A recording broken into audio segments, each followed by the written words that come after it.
Welcome back to the David Pakman Show. Welcome to the bonus show.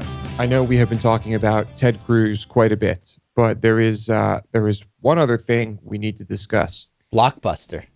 Oh, yes. This is very important. Why did Ted Cruz stop listening to rock music? Well, you may find this hard to believe because it's not really believable at all. It just seems like bullshit to try and trump up his, his, what do you call it? His moral status? Credentials? I don't know. His status, his likability. Likability, perhaps, is it. He stopped listening to rock music on 9/11. Ugh. That's right. And when I tell you that, you might think to yourself, wow, like the trauma of this event must have rewired his brain in such a way that he just stopped listening to harsh music like rock. Can be harsh, of course. Loud, distorted guitars. Maybe maybe he was listening to rock at the time he was watching it on the television, watching it unfold, and it just scarred him for life. Yeah, clearly something emotional has taken place here. Well, no. He says that, and I quote, "I actually intellectually find this very curious, but on 9/11, I didn't like how rock music responded. And country music, collectively, the way they responded, it resonated with me." Well, what country stars did is they put out a bunch of songs, and South Park made fun of this brilliantly, to capitalize on people's emotions and make lots of money and sell lots of albums. But I guess the message was so powerful that Ted Cruz just started listening to country music instead. Now, if you're someone who likes rock and you're not that into country, how could you possibly start liking country? Right. Would you just forego all of a sudden, because of what they've done around messaging that you don't like, your tastes completely change and you all of a sudden like country music and don't like rock music? Or you're just choosing to forego all the music that you actually like, even though no one would actually know what you're truly listening to. I mean, it's just the worst attempt at pandering in around 9/11, and Rudy Giuliani has pandered around 9/11 with the best of them, but this might take the cake. It's like saying that my favorite food is Italian food. I've always hated spicy food, never liked Indian food, but because of how the Italians reacted to 9/11 and how the Indians reacted, I only eat Indian food now. Yeah, obviously this is complete bullshit, and he's just I don't know what he's doing here, but it's not honest, and there's no possible way that this happened. Maybe he does respect certain country musicians for writing their their exploitative songs, but some rock bands had dissenting songs, and I guess he doesn't like that. But there are plenty of rock bands that wrote, non-country bands that wrote patriotic stuff after 9/11 too. And I think we should say so-called patriotic, right? So-called patriotic. Yeah, it's just such bullshit. He is just such a fake piece of crap, and he's not going to win. So we don't really need to worry about it. But it's interesting to talk about, and I love watching this train wreck as it continues. And I think, Lewis, that Ted Cruz may be a contender to unseat Mitt Romney as the king of saying whatever it takes to try to get ahead. No doubt. Yeah, no doubt. It seems like that's who he's going to be.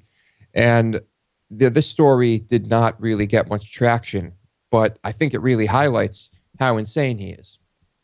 So Mitt Romney no longer listening. You got me confused. Ted Cruz no longer listening to rock music. You know what? I bet he does still listen to rock music. Yeah. I bet he listens to all sorts of blasphemous stuff. LAPD. This is an incredible case. 2 LAPD officers who shot and killed an unarmed autistic man have just been awarded millions in a discrimination lawsuit. Reminds me of Lieutenant John Pike, who got a bunch of money for casually pepper spraying a dozen people. Officer Alan Corrales and George Diego. They say they did what they were trained to do when they shot and killed this unarmed autistic man. And the two officers were placed on desk duty indefinitely after that. And that was, to them, they thought that they were being discriminated against because they were Hispanic. That's basically the what's going on here. Their attorney cited another case in which a white officer shot and killed someone, but returned to active duty in weeks. But I guess they think because the two of them are Hispanic that they were being discriminated against. And you know what? They were awarded the money.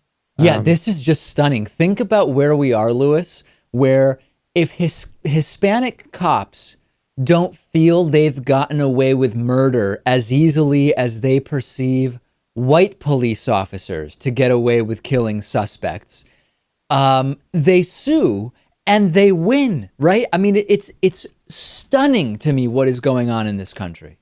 And this is after a civilian commission ruled in 2011 that they were not justified in the shooting. Right. In fact, I believe that there's a family member of the victim who was awarded some money in a civil suit. Yeah. And it's shocking what's happening here. Is it possible to separate the shooting from what happened after the shooting? I mean, whether or not they were justified in the shooting, is it still possible for them to claim they were discriminated against based on what the department did after the shooting? I mean, regardless of whether or not the shooting was justified, we know it happened. Well, but I guess isn't that the issue where they feel that the shooting may have been ruled? The officers were punished for the shooting because it was perceived differently by the police department because they were Hispanic instead of white, right? I mean, I think that's the argument they're making.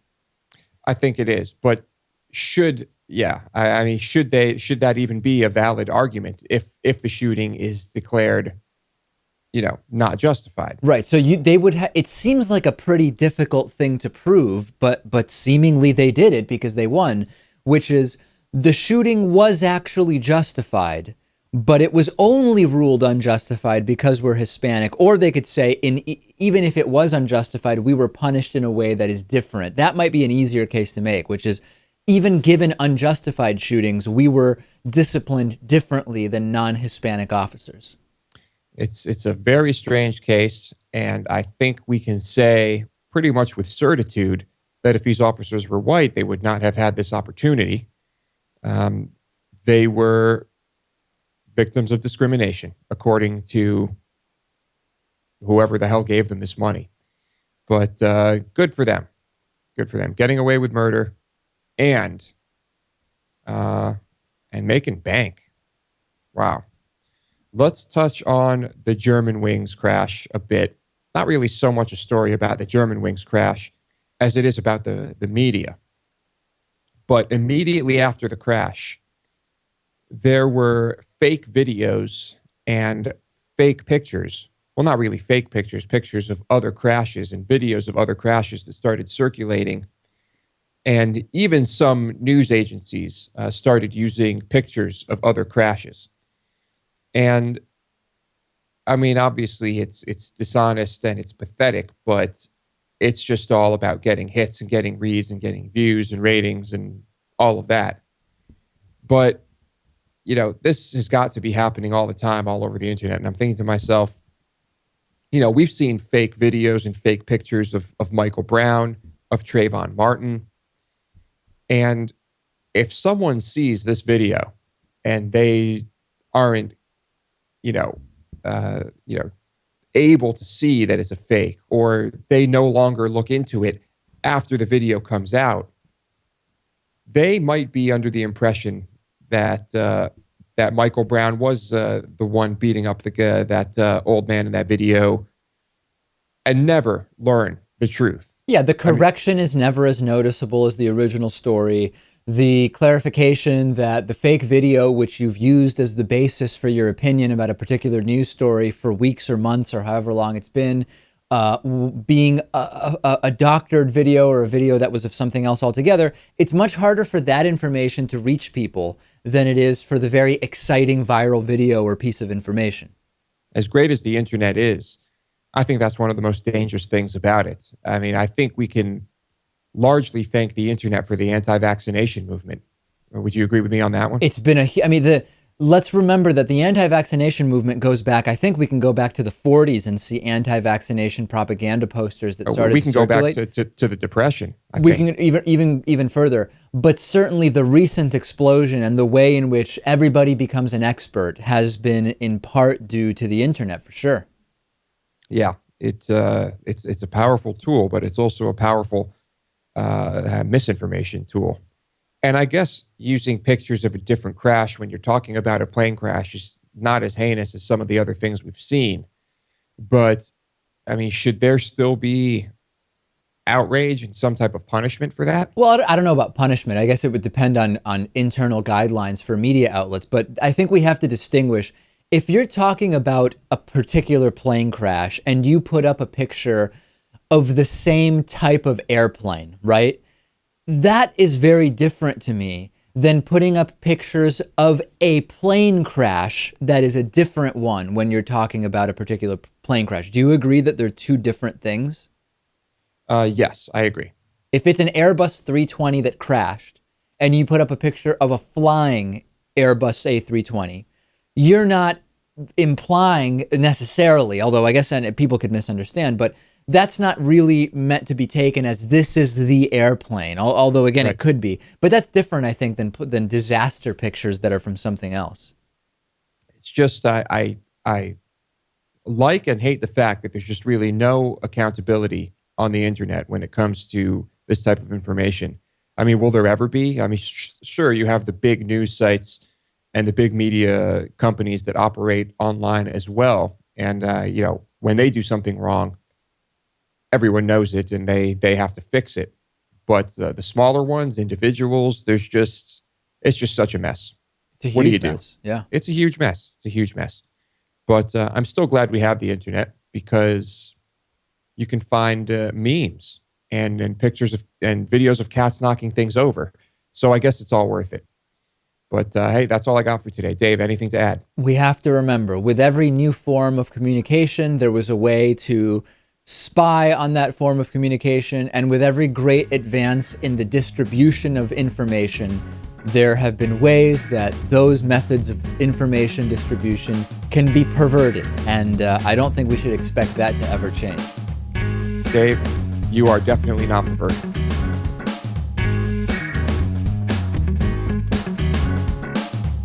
The David Pakman Show at davidpakman.com.